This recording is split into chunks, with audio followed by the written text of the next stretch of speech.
Ce samedi, place de la Comédie à Bordeaux, devant le Grand Théâtre, a rassemblé plus de 600 personnes pour la journée internationale au droit à l'avortement, l'IVG. Nous rencontrons des femmes chiliennes qui se battent pour le droit à l'avortement, l'IVG. Nous rencontrons Monique Nicolas. Elle nous explique que les intégristes religieux veulent remettre en question ce droit.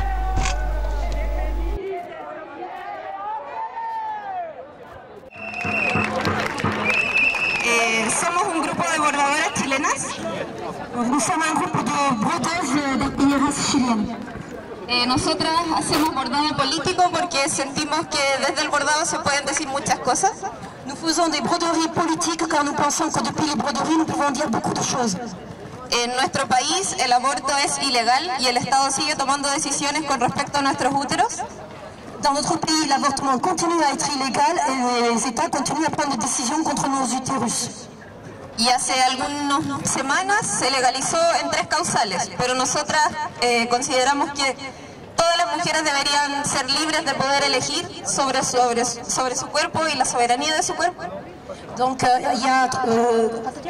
y a quelques mois, il y a eu un début de légalisation au Chili, mais seulement pour 3 raisons. Et de fait, on continue à ne pas avoir vraiment le droit à avorter librement.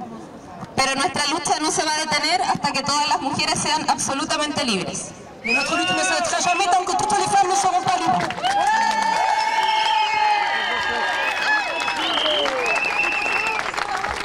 Alors, tu me rappelles ton nom? Monique Nicolas. Alors, Monique Nicolas, bonjour. Bonjour. Il y a une journée internationale pour le droit à l'avortement qui a été décrétée au niveau international et qui s'est déroulée aujourd'hui en Europe, qui a été décidée le 28 septembre.